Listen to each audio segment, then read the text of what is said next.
whether they do or not, we'll go over that. So remind me again if I get carried away. Let's see if this is going to come up. Okay. A few announcements first, and some of these are pretty important, and some of them affect this class. Okay? So, trying to remember all of them now. I left the forms in my office. I don't know if you've seen on the bulletin boards and around places, NCAS, NASA Community College Aerospace Scholars Program. It's a great program. There's been a few students from here at Lawson that have participated in the past. They all say what enjoyable. They work, okay? Hey, Rhodesia and Dion. If I can find you now. Quit hiding. There you are. Okay. And Rhodesia is down here. All right. Now, the application deadline is May 15th. You can go, you know how to Google and find things on a website, but any of these posters up here, now some of them may be talking about that program or other NASA programs, so make sure you're looking at the right ones. The sheet on the desk in the regular classroom has some website that you can go to, so stop by there and pick up the information. A great program. All right. Probably the most immediate thing coming up is, if any of you are just Tuesday, Thursday students, then this won't affect you. But most of you, I'm guessing, have Monday, Wednesday classes as well, right? I don't know if your instructors have told you this yet or not, but our wonderful system down in Montgomery has decided that all full-time instructors need to be in Montgomery next Wednesday, okay? All day long, okay? Middle of the term, near the end of the term, taking us out of the class, not a good way to go, okay? But they've said we need to be there. So if you have a full-time instructor that's teaching you in a Monday, Wednesday class, check with them Monday to see if you're having class on Wednesday. Now, some people may have found a way to argue out of going. If so, I want to know, because I want to use that same argument. Okay, but for instance, if they have a mini-term class, that may be way too much to miss a whole week's worth of material for a meeting. Okay, so check with them. It doesn't affect this class any because we're Tuesday, Thursday. However, what does affect this class is next Thursday. 1 week from today is Honors and Awards Day. And that starts at 10 o'clock in the morning on the Birmingham West Campus. Okay? So, since this class goes till 9:45, there's no way that we can have a complete class. Okay? I'm going to have to end early because I think we're technically supposed to be there by 9:30, which means I have to leave this campus by 9 o'clock. Okay? Now, that means we only have a half hour of class. But I'm willing to try to get here a little early. I know I'm preaching to the choir here because you people are here now. The people who are not here now can't even make 8:30 time. But hopefully remind me as more people come in, like Thomas here, to let you know. Let me find you. Okay, Thomas is here. Okay. That I'm willing to come a little early and say, can anyone make it by 8 o'clock? Perhaps? No? Wait, I have to go there. Huh? I received the email. Oh, okay. So I have to go there at 9. I have to be there at 9 o'clock. 9 o'clock. Okay. Be there at 9 o'clock. Yes. Okay, so you won't be here at all that day. No, like I want to ask, like, You have to be there at 9? You do too. Okay. Well, I'll still be recording the class. I'll get here a little early, and even if no one's here, I'll record as much as I can, but I've got to stop by 9 o'clock in order to get there by 9:30. So we'll have a very abbreviated class. I'll record it so anyone can pick it up later. Okay? It won't be very much, but we'll get done what we can. So that's next Thursday.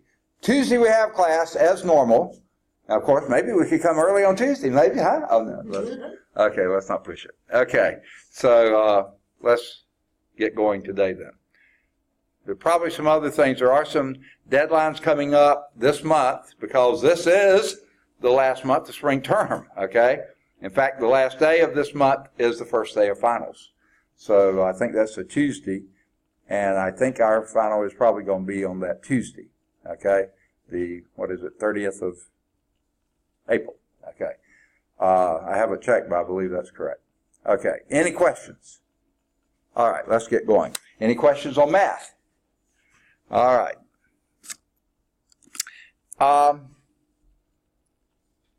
Okay, I think I marked everybody present that's here. I think we're starting at example 7, okay? And here's what example 7, we don't have a slide for example 7, so let's set it up here. Find the cubic polynomial function, okay? This is a lot like example 6, okay? Find the cubic polynomial function f with real coefficients that has these zeros, okay? F of x equals 0 at x equal 2 and x equal 1 minus I. Now, we're not going to do any more with I, but I just want to show you how to do this as zeros. And the other thing is that f of 1 is equal to 3. Okay? Now, it said a cubic polynomial. Okay? I didn't write that down. All right. And here's TK. All right. Now, where would you begin? It says, find the cubic polynomial function. Okay? We want to know what the entire f of x is. We know f of x is equal to 0 at these two values. Is that all the zeros we have for that function? It's all that they gave us, but is that all that there are? No. Every cubic polynomial, third degree polynomial, with real coefficients, this one has it, has exactly 3 complex zeros. They give us 2 of them, but not the third. Can anyone make a suggestion on what the third one might be? 1 plus I, exactly, because with real coefficients, polynomial functions, real coefficients, always come in, if they have a complex root, they come in conjugate pairs. So 1 plus I is also a root for that, a 0 for that equation, okay, function, when it's here. All right, anyone else come in since the call roll? Okay, so now we know all 3 zeros. Now, since we know the 3 zeros, what can these also, be written as? If you know the zeros, you also know some other really important feature of that polynomial. What's the F word? The factors of the polynomial. What are the factors of the polynomial? X minus 2.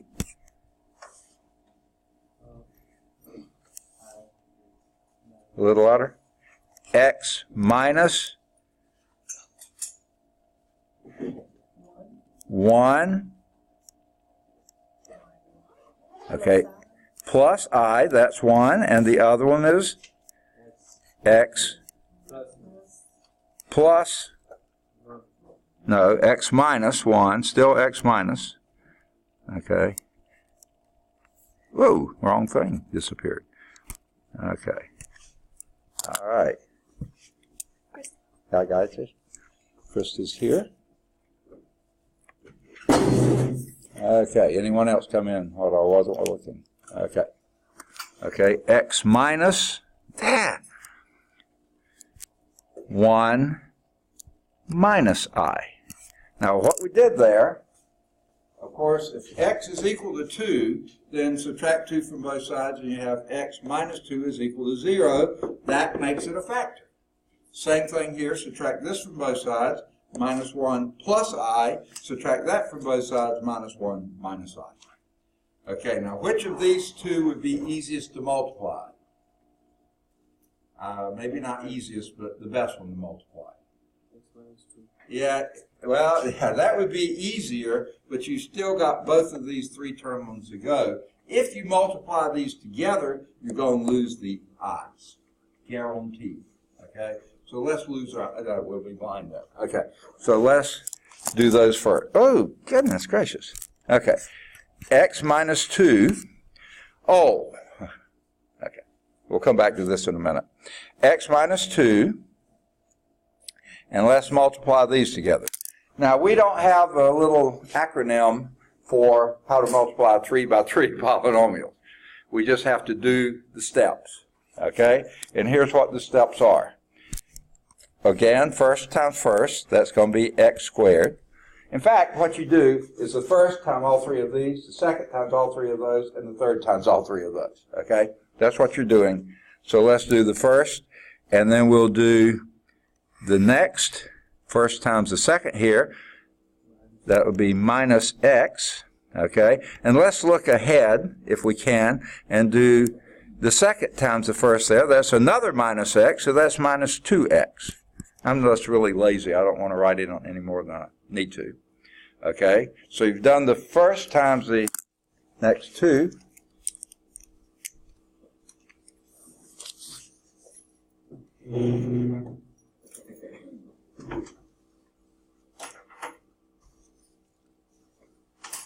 Okay, I know you're in here. Quit hiding. Kiara, is that right? No. Huh? Alana, got it, sorry. Okay. And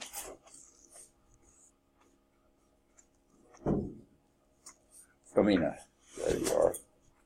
Now, before you leave today, I need to ask you a question. Okay. And let me ask all of you a related question. Have any of you registered for Math 113 this summer? I know you have.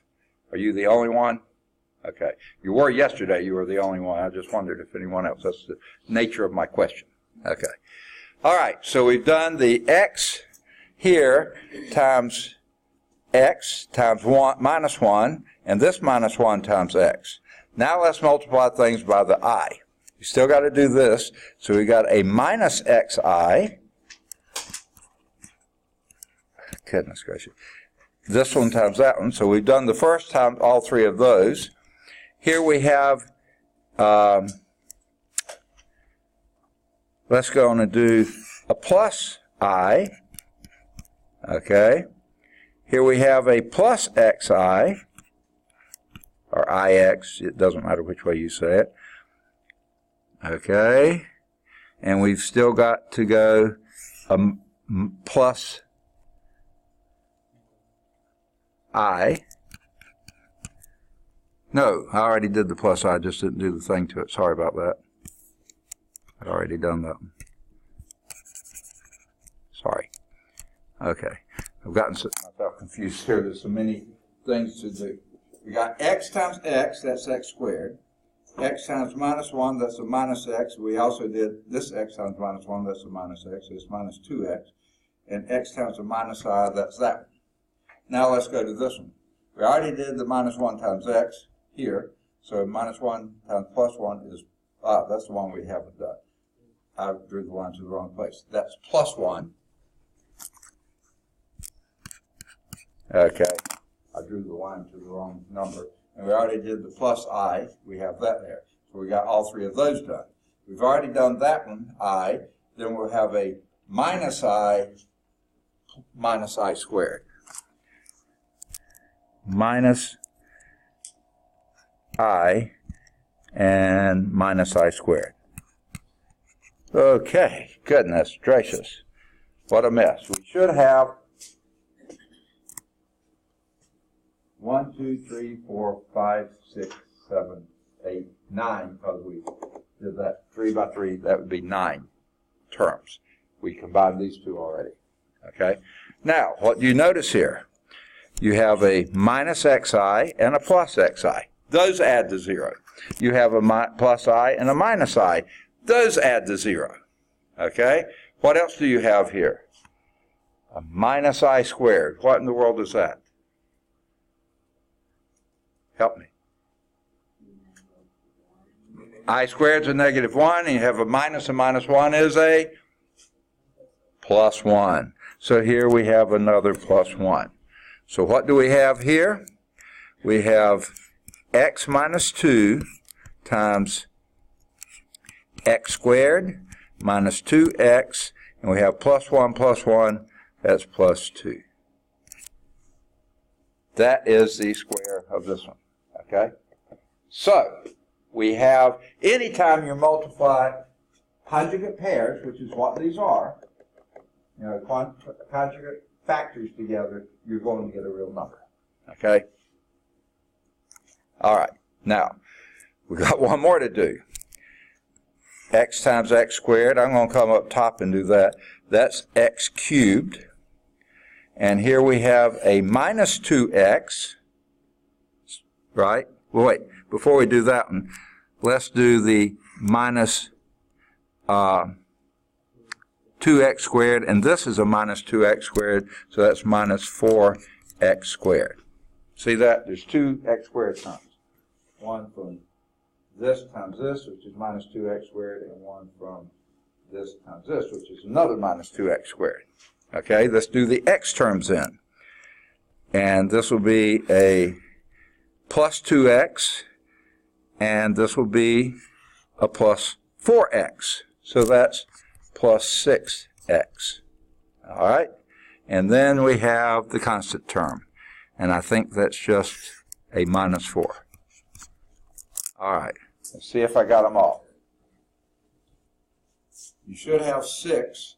We have 1, 2, 3, 4, but this was 2, 5, and that was 2. That's 6. Yeah. I think we got them all. We got this times each of those, and this times each of those. All right.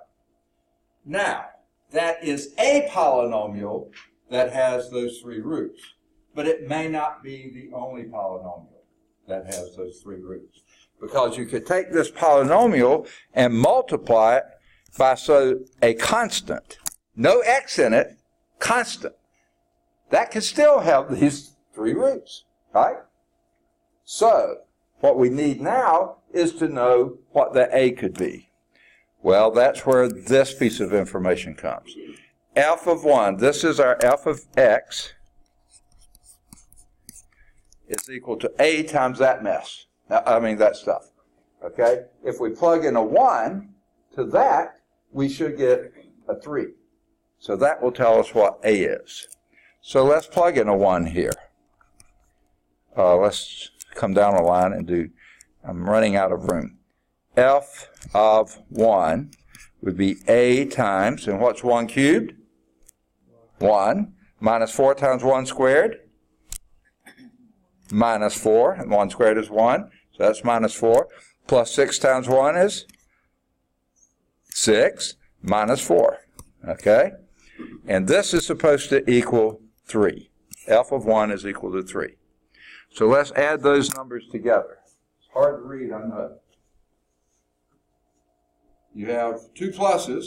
1 and 6 is 7. Minus 8 would be 7 minus 8. Negative 1, okay? So that's equal to negative 1. But it's equal to negative 1 times a, because the a is in there too. Guess what a has to be? Yes, divide both sides by minus 1, and you get a is equal to negative 3. So there's our answer. The function, the cubic function f of x, would be f of x is equal to minus 3 times that mess, okay? X cubed minus 4 x squared plus 6x minus 4. Okay? And,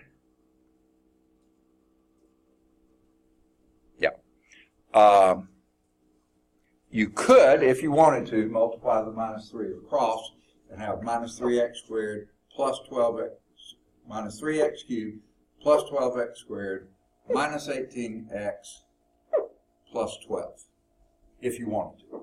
There's no need to. That's perfectly fine. Okay, what did the book get? Well, they did both of them. They did minus 3 on the outside, just like we did. X cubed minus 4x squared plus 6x minus 4. Or they multiplied through, like I said, minus 3x cubed plus 12x squared minus 18x plus 12. All right. So that's how you do it. If they give you a 0, okay, or more than one 0, then you go from there. Now, you could have solved this problem if they just gave you that 0 without giving you this. What would you do then? You do synthetic division. Well, wait, I'm sorry. Not if you're finding the polynomial. They had to give you 2 for this. Okay, so, because if you had the polynomial, that you could have continued and got the rest of the factors.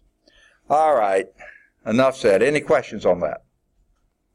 So let's move on to factoring a polynomial. I thought that's what we've been doing, okay? Well, let's see about that. The linear factorization theorem shows that you can write any nth degree polynomial function as the product of n linear factors. Okay? You'll have f of x is equal to some a sub n. They didn't have to put the sub in there, but it is usually done because that's the coefficient for x times x times x times x. If you got n of those x's, that would be x to the nth power. That would be the coefficient for that thing. Just like in our last problem.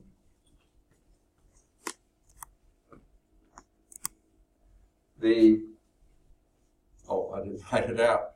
This minus 3, when you multiply through it, would be minus 3x cubed. That would be the coefficient for your x cubed. Okay? That is what that constant always is. Okay? So the a sub n, that could be out front, and then you have x minus c1 times x minus c2 times x minus 3, all the way down to x minus c to n. Now, what's the issue with these c's, though? What kind of numbers are they? Say again? They are constants, but what kind of constants? Why do they use the letter C and not A or B or K or something? Okay, they're complex. Okay, meaning they could or not have i's in them. Remember, all real numbers are also complex numbers. It's just supposed to be 0b plus 0i. So all real numbers are complex numbers. So that's the deal. With complex factors, you have exactly in factors, with complex numbers in the factors. However, this result includes the possibility that some of the values of c sub I are complex. Well, what if we don't like messing with complex numbers? And generally we don't, okay? Here's the theorem that deals with this. The following theorem says that even if you do not want to get involved with complex factors, you can still write f of x as a product of linear and or quadratic factors. Okay? Now let's go back for just a second here.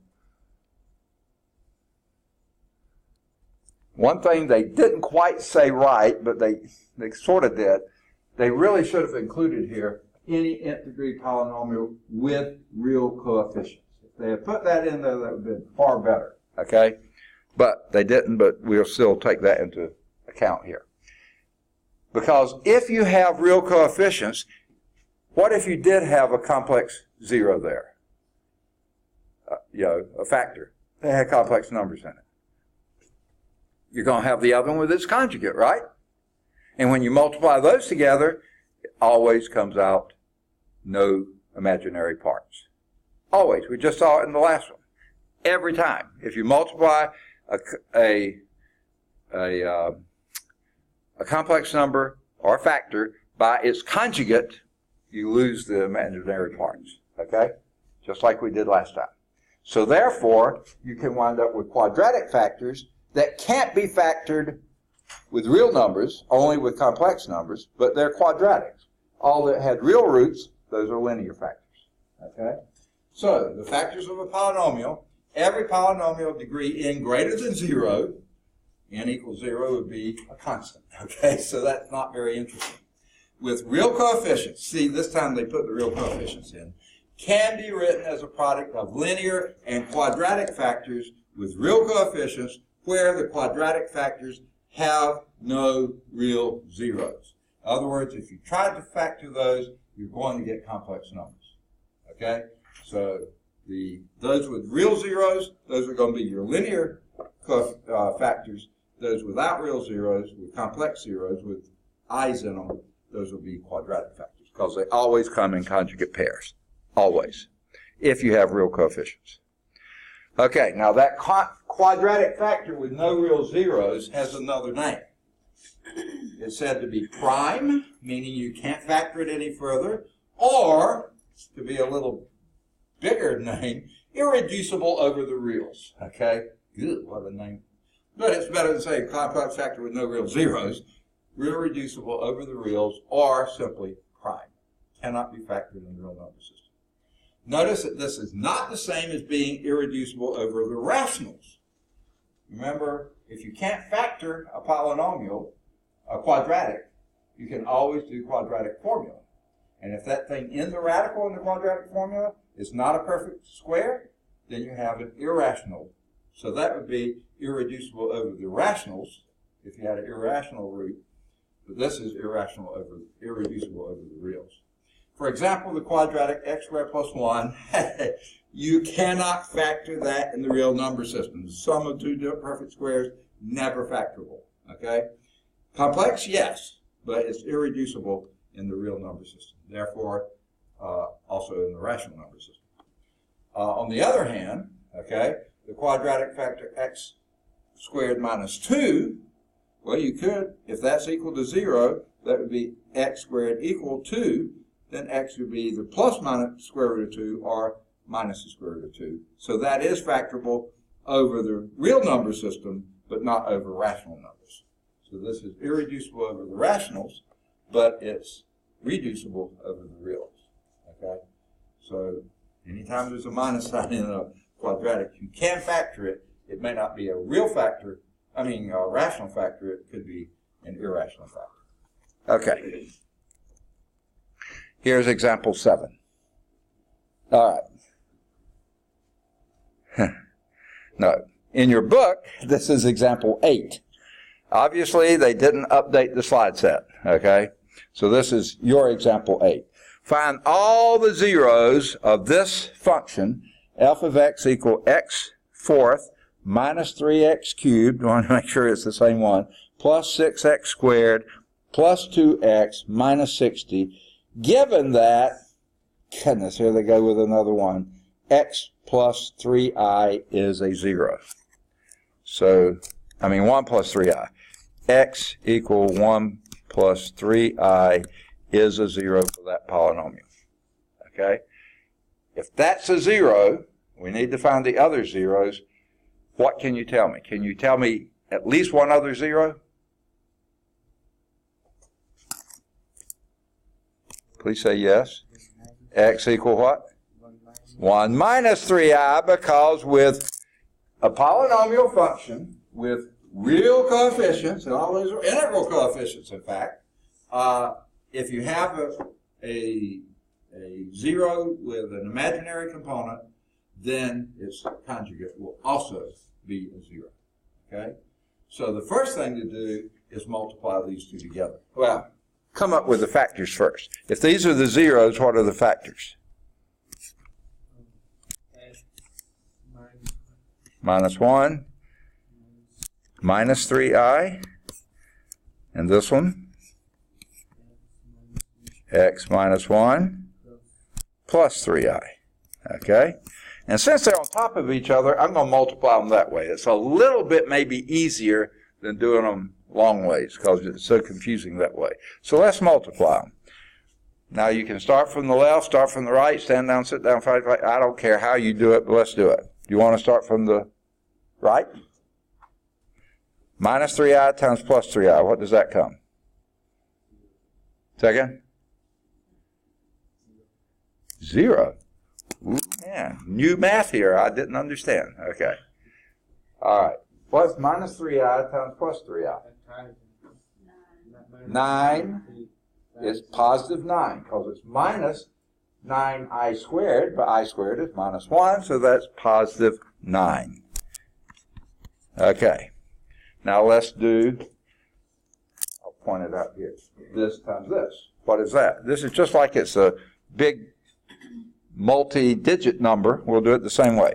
3i times minus 1 is minus 3i, and 3i times x is 3ix. Okay? That was not bad. Now let's do the minus 1 times each of those. Minus 1 times minus 3i is plus 3i. Ha! Look at that. Minus 1 times minus 1 is, second, plus 1. Okay? I put it over there. And minus, I'm lost here.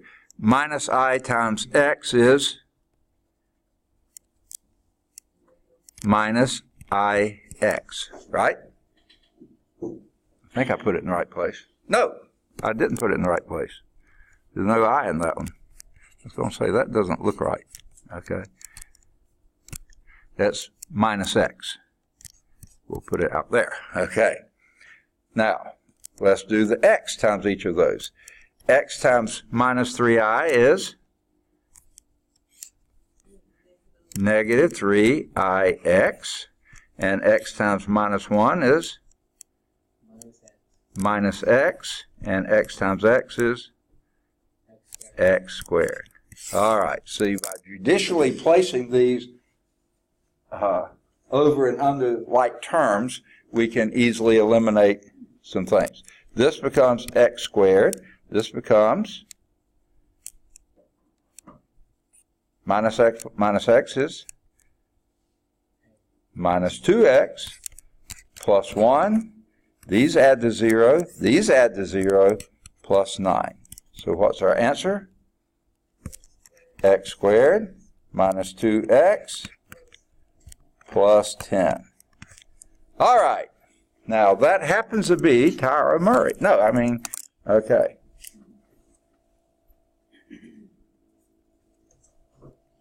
All right. Now, that means this is a factor of that polynomial. What's the bad news side of that? To find the other factors, you got to do what?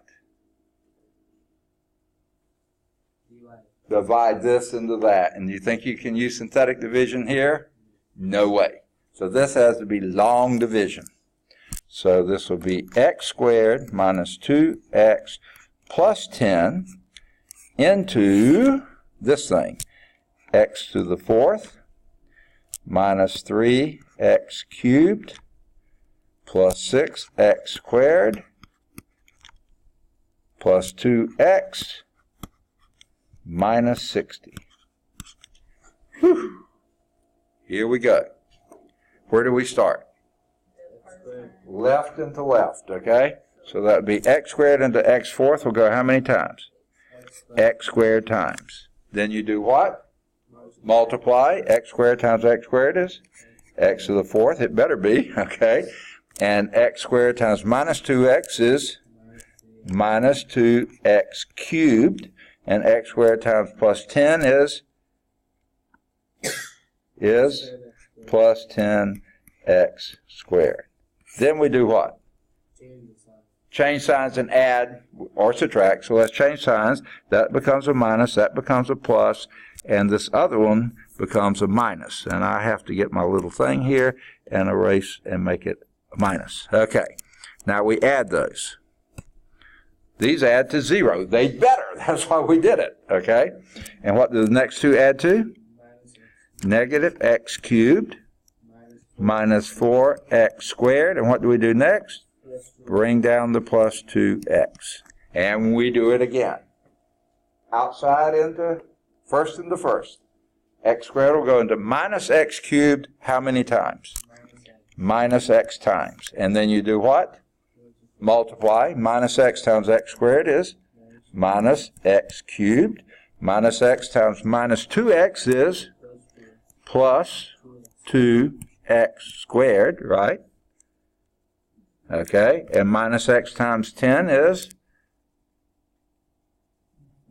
minus 10x. And now what do we do? Change signs and add.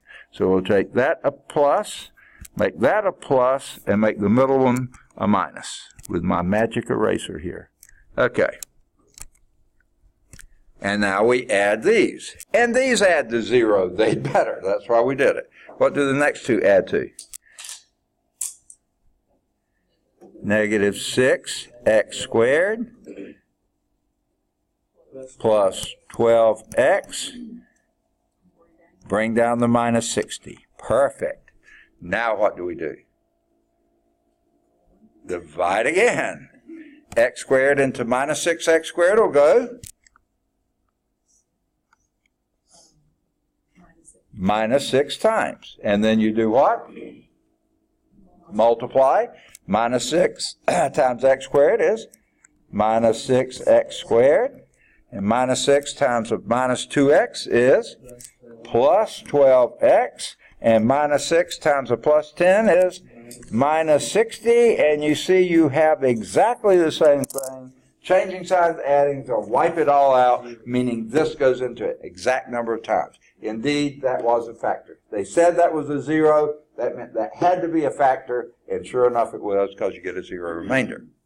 Now, the question is, it says find all the zeros.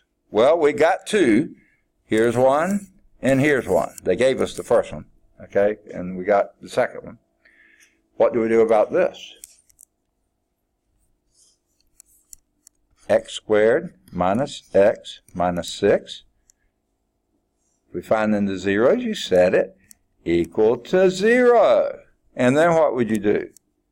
If it's possible, what's the F word? Factor. Okay? Now, only possible factorization for x squared? X times x. Perfect. Look at the sign of the last term. What is it? What does that tell you about these two signs? They're different. One plus and one minus. And then we need two numbers. Because they're different signs, you need two numbers that multiply to be 6, but their difference is 1. Two numbers that multiply to be 6, but their difference is 1. 3 and 2. Which one wins which sign? Plus 2 minus 3. 3 is with, plus 2 minus 3, because the minus sign wins. Okay, so that's the bigger number goes with the minus.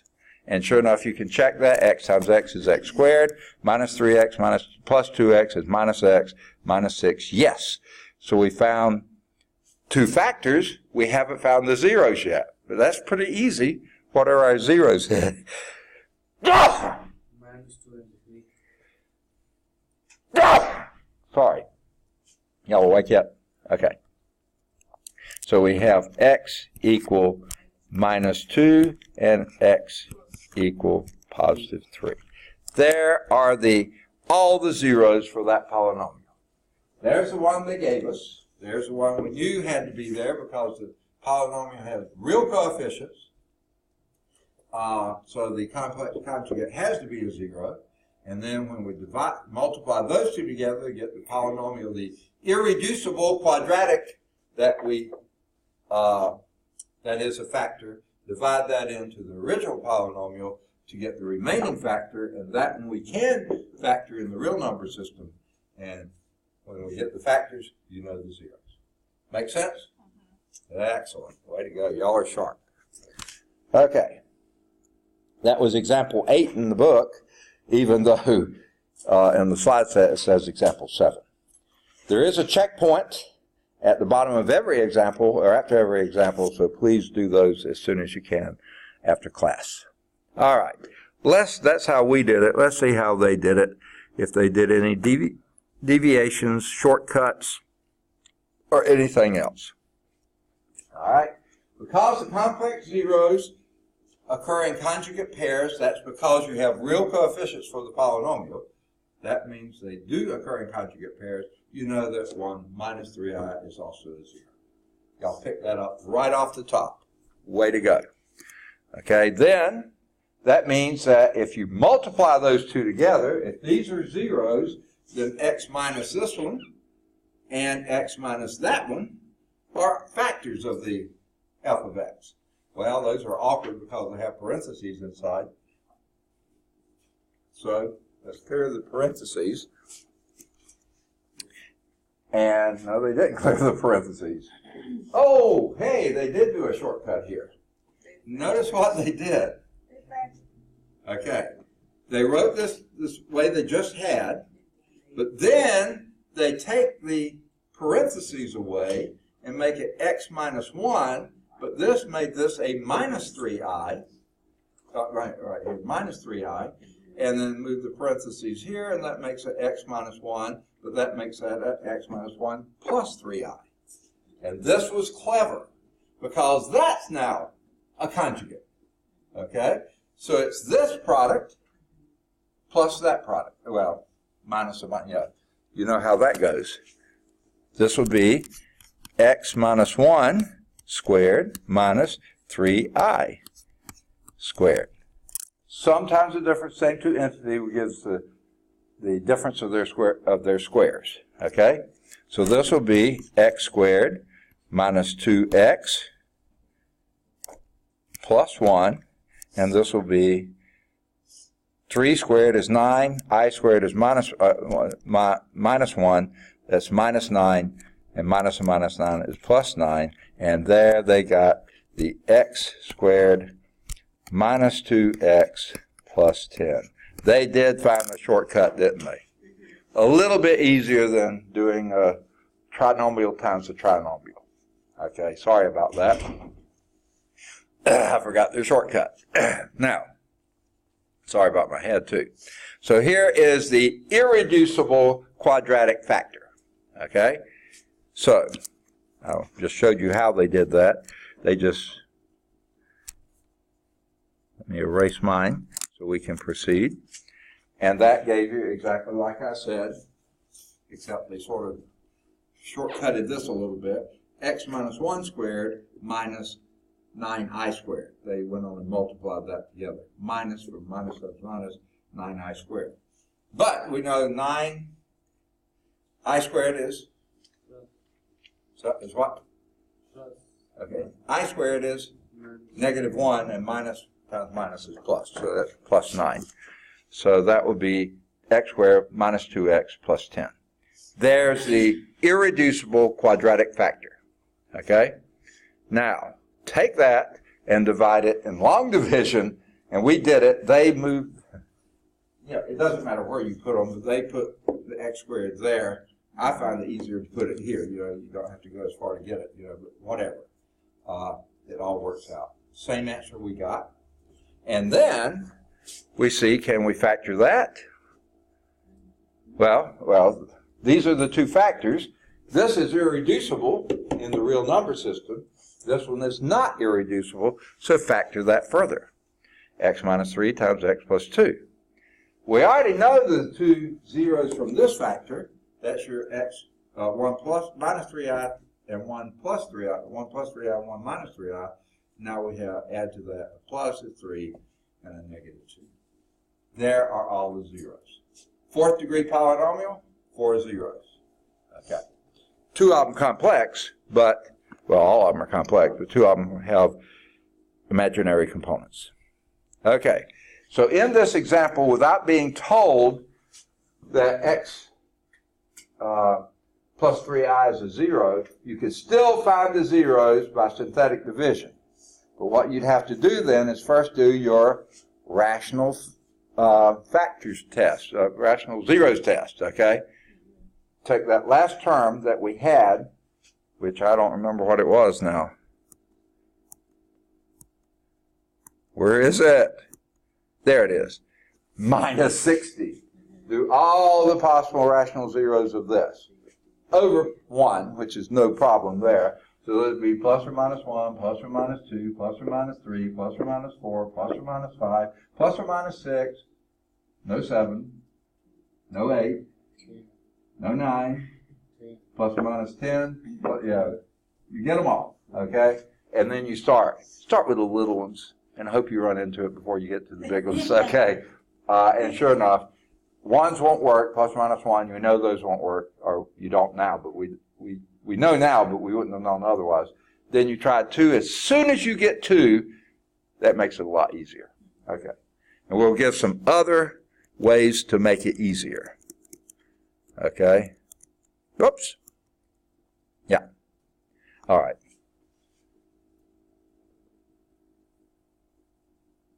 Yeah.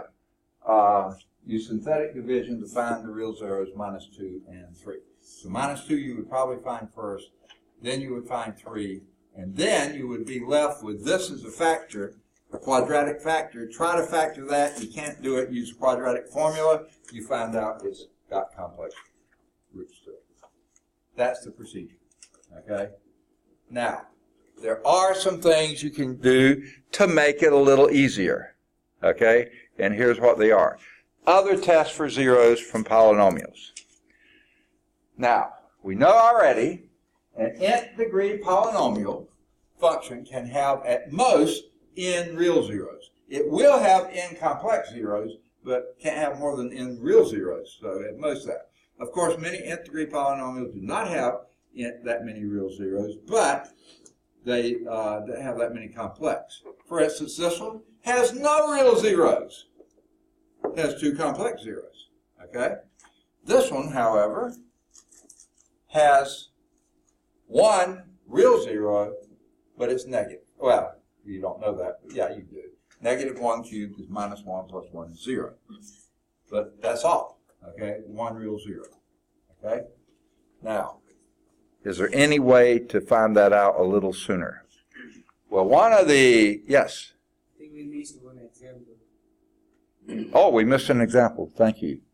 Which one was that? 9, you're absolutely right. Let's back up and do 9. Thank you. Oops, we'll do it right there. All right. Okay, here's your function. F of x is equal to x to the 5th. All right, here's Aja.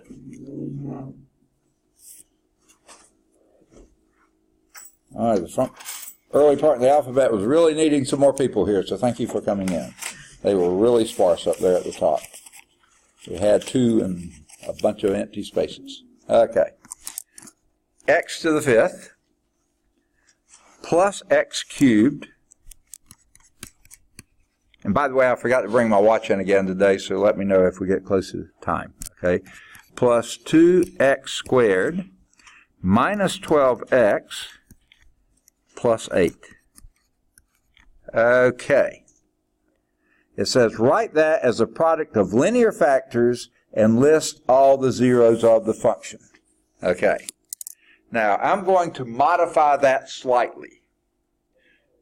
If this has any complex zeros, then let's leave those as irreducible quadratic factors. Okay? So that way we won't get to messing with the i's anymore. If it happens to have that. It may have, how many zeros could it have? 5. 5 complex zeros. All of them could be real, or some of them could be complex. If any of them are complex, how many complex could you have? They always come in, not apples, but pairs. Exactly. All right. So you could either have 2 complex zeros or 4 complex zeros. So you got to have at least 1 real zero, okay? We know there's at least 1. Another way we knew this, what is the end behavior of this one? Oh, this is going way back. End behavior of that? Yes, opposite way. Guess what? If it's going from there to there, it's got to cross the x-axis at least 1 time. It could cross it 3 times. It could cross it 5 times. But it's going to cross it at least once. Okay. You didn't know all that, but that's true. Okay. It could touch it one time in between. Okay. So, how are we going to find... Okay, it says for linear factors, but guess what we really got to find? The zeros. So, what would be your first step to find those zeros? First, 0x4. The what? 0x to the 4. Oh, okay, yeah, we're going to do that when we do our synthetic division. What are we going to use for synthetic division? The what? The rational zeros test. Okay. And what's the rational zeros test? P over Q, where P is all the possible factors of the constant, 8, which are plus or minus 1, plus or minus 2, plus or minus 4, and plus or minus 8. And guess what the denominator would be? Plus or minus 1. So we don't even have to mess with that. There they are. So the easiest one to do is 1. Okay, so let's plug in f of 1. That's real easy to do, just plugging in. What would this be? 1 plus 2 minus 12 plus 8. You just have the coefficients there, right? Well, let's see. We only have 1 minus. That's a 12. And we have 8 and 2 is 10. 11, 12. Look at that. We found the 0 already. X equal 1 is a 0. Okay? But what we still got to do with it? Synthetic division. So we know 1's going to be a 0. And there it is. The plus 1 is a 0. And what do we put inside? 1, 0. 1, 2, minus 12, 8. Okay? Do we have enough numbers there? 1, 2, 3, 4, 5, 6. That's one more than that? Yes, we do. Okay. Then we do what? Skip a line, draw a line. Somebody remembered it. Way to go. Okay. And then you do what? Bring down the 1 first. Now multiply, and that gives you 1. Are y'all stuck on 1? Okay, no, go on. 2, 4. You're repeating yourself. Okay. -8. -8. 0. We knew that was going to be a 0. If we did the math right, it is. Okay. What do we do now? Okay. Okay, yeah. That's a quartic polynomial. And guess what we have to do? We haven't run into this before, and we may not need it now, but you know you could have multiple zeros. So we need to try 1 again. But you know, we can see whether it works now, because these are our coefficients, aren't they? -8, and that's the negative. 4 and 2 is 6, 7, 8. Yes, it will work again, because those add to zeros. So this one, didn't realize it, but this one does need you to do it again. So skip a line, draw a line, bring down the 1, and what do you get? 1, 2,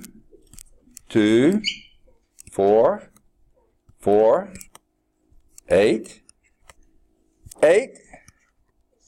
0. Ding, ding, ding. We have another one. Okay? Well, it could be a multiplicity of 3, couldn't it?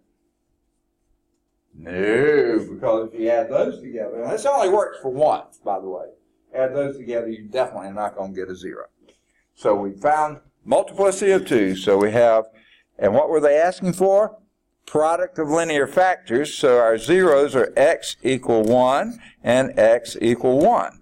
What factors correspond to those? X minus 1 and x, also minus 1. X minus 1 squared. It's a multiplicity. Yeah, okay. So now we have that. Now, here's a hint, people, because I'm lazy. I don't want to waste any time.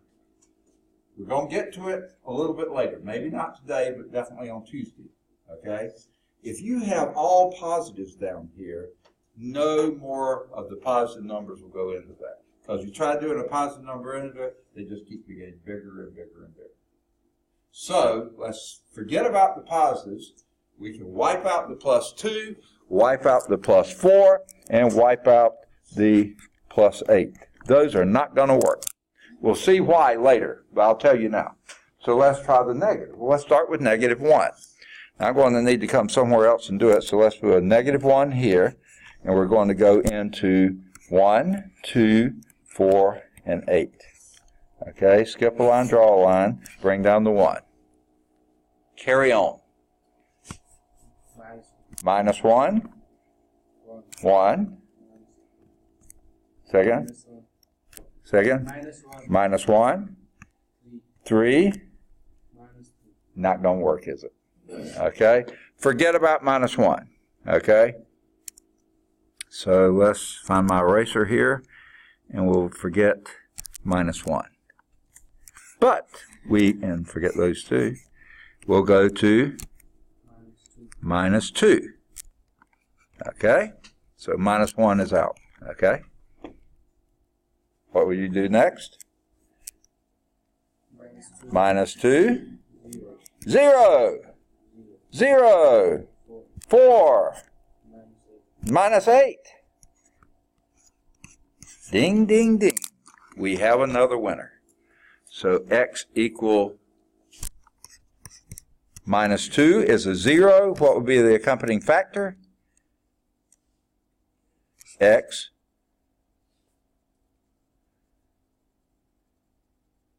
There's more to it. Plus 2. I'm sorry.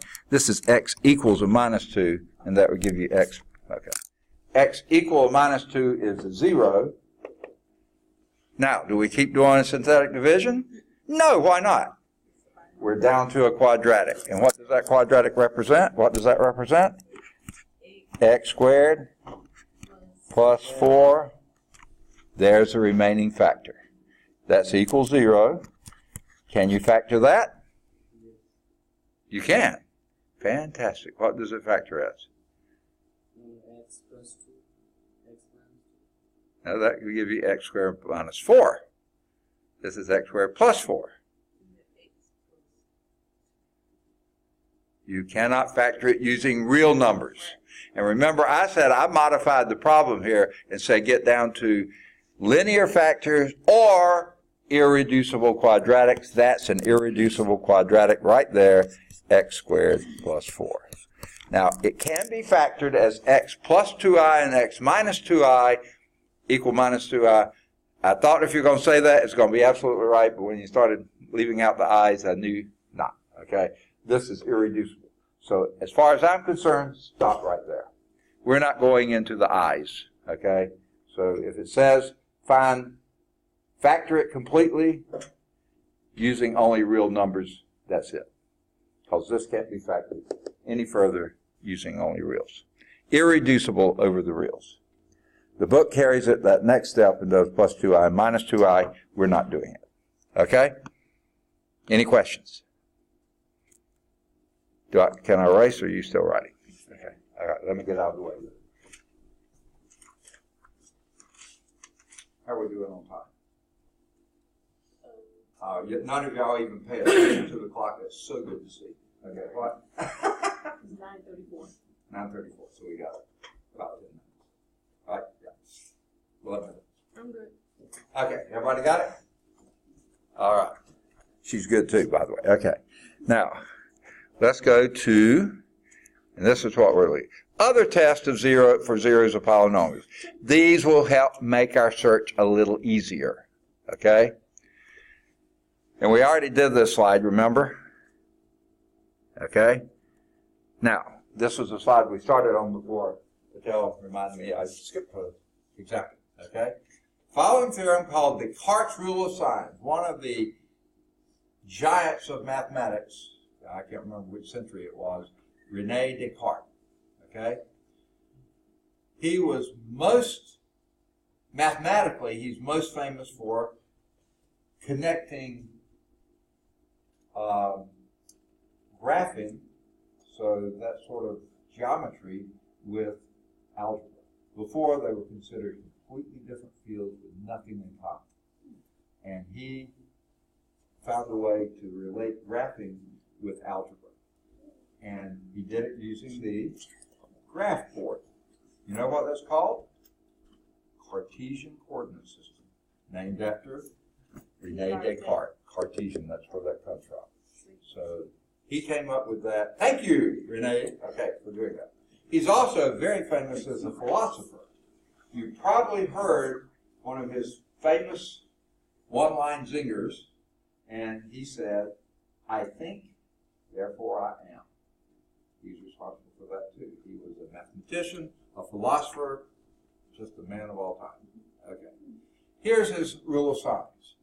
If this is your function, f of x, and this is how we usually write it, polynomial function, a sub n, x to the n, plus a sub n minus 1 times x raised to the n minus 1, plus blah, blah, blah, down to a sub 2, x squared, plus a sub 1, x to the first, plus a sub 0 times x to the 0, which is 1. If that's a polynomial with real coefficients, that's necessary, real coefficients, no complex coefficients, and a sub 0 is not, and a sub 0 is not 0. We know already a sub 1 can't be, a sub n can't be 0, otherwise it would be a polynomial of degree n. Now it also requires that a sub 0 not be 0. So if those two conditions are met, now there is one other, no, it's okay, we can go from here. The number of positive real zeros, the number, not what they are, but how many of them there are, is either equal to the number of variations in sign of f, or less than that by even integers. Why even integers? Because if it doesn't have the real coefficients, they've got to be complex. And if they're complex with real coefficients, they come in conjugate pairs. So you have to reduce it by an even integer. That gives you the number of positive real coefficients. Okay? Negative real coefficients, what you have to do is do f of negative x. So change this, and every exponent that's even, leave the sign the same. Every exponent that's odd, change the sign, because the minus 1 is going to change this one, but it won't change this, because minus x squared is still x squared. But minus x times a1 is different from a1 times x. Okay. So you do that, and then you count the number of sign changes there. Now, the number of negative real zeros is either equal to the number of variations in signs of f of negative x, or less than that number by an even integer. Now, what do we mean by variation in sign? It means it changes sign. Okay, that's what it means. So, that's a lot of blah, blah, blah, right? Let's see an example, and it'll make, hopefully, a lot more sense. But before we do that, a little more blah, blah, blah. When using Descartes' rule of signs, a zero of multiplicity k counts as k0. Remember that last one had x equal 1 and x equal 1? That's 2. Don't count it as just 1. That's 2 real positive zeros. Okay? For instance, the polynomial, this one, okay, count the number of variations in sign. What sign is this? Positive. So that's one variation. Positive, negative, positive. That's two variations. So that means it either has two positive real zeros or it has none. Subtract by an even number. Subtract by 2. So it either has two positive real zeros or no positive real zeros. So what this means, if you start using your rational zeros test and you find one positive real zero, keep looking until you find the second, because it will have a second positive real zero. Okay. It may not be rational, but it will be real. Okay? If actually you find one, you're down to a quadratic, you can find the others. Okay. But if you may have no positive real zeros, so after a while you quit looking. Okay. Now, to do the other part of Descartes' rule of signs, you would do a minus x here. So that a minus x here would make it a minus x cubed. A minus x here would make it a plus x, 3x, right? And then a minus x won't change that at all. So you have minus, plus, plus. That's only one variation in sign, because plus to plus is not. So you will have one negative zero. No way around it. So if I were starting this, I would start with my good old x equal 1. And guess what? X equal 1, that's just add your coefficients. 2 plus 1 is 3, minus 3 is 0. You know x equal 1 is a 0. Okay? Now, as soon as you do the synthetic division, then you'll be down to a quadratic and you can factor that. Okay? But you know it's got another positive 0, 0 because it's either going to be 2 or 9. You found one, it's got to have another. Okay? So, what you do, they're just telling you what it is. What you do here, let's do what we just said. I can't get my pen to pick up. We know that 1 is going to work, so let's do our synthetic division with 1. What do we put inside the block? 1. 0. Okay. Okay. And then a minus 3. You have to account for every term, remember? 2. Okay? All right. Is that too obnoxious to do? Is that all right for me to make those weird numbers? Okay, got it. All right. Do we have enough? 1, 2, 3, 4. 3. Yes, we have enough. All right. And then you do what? Bring down the 1. And what you get? 1. 1. You're stuck on 1s again, aren't you? Negative 2. Negative 2. 0. Yes, yes, yes. We knew that was going to work. What is our answer down here, though? Once you get the 3, stop doing synthetic division. X squared plus x minus 2. Set that equals 0 and see if we can go any further. We know it's got to have at least one more real 0, but it could be irrational. Remember that. Does it have, can we factor this? X times x. Where do we look next? Well, do the signs first. Plus and minus, okay? And then it's got to be 1 and 2 if it's going to work. Which goes where? Plus 2. Plus 2, minus 1, and check it, and sure enough it works. X squared minus x plus 2x is plus x minus 2. Yes, that works. So we have found them. We had x equal 1. We found. This gives us what? What 0 do we get here? Okay, x equals negative 2. And what 0 do we get here? Another 1, x equal 1. So we could have, and we could have seen this, add these 3 together, and guess what you get? 0, so you know x equal 1 is a double root, positive root. So sure enough, we had 2 positives and 1 negative. Absolutely, the Cartwheel sign worked to a champ. This is whatever, okay. All right, like a champ, okay. See that the 2 positive real zeros are both x equal 1, and the 1 negative real 0 was x equal negative 2. You knew you had to have at least 1. Now, it could have been irrational, so you may not would have found it this way, but at least we found them, and they were rational. All right. So example 9 here, which in your book is example 10, it just says, how are we doing on time? Oh, 1 minute. You think we can do it? Okay, we'll start with this one next time. Now, in the book, this is example 10. On the slide set, it's example 9. Okay. And let me erase that mark so I won't go back to that. And the other thing, because I know you have a weekend coming up and you'd be sorely disappointed in me if I didn't give you some homework to do over the weekend. So let's find some homework exercises. Do any of the odds 9 through 13. They're all at Calc Chat. 9's at Calc View. Do either 15 or 17. They're both at Calc Chat.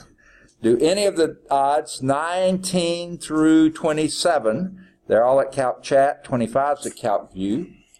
Do any of the odds either 29 or 31. They're both at Calc Chat. 29's at Calc View. Do either 33 or 35. They're both at Calc Chat. 37 or 39. They're both at Calc Chat. Now, you don't have to do 41 to 45 unless you want to. Perfectly fine to do them. You don't have to do 47 or 49 unless you want to, but it's perfectly fine to do them. Sorry. Do either 51 or 53. They're both at Calc Chat.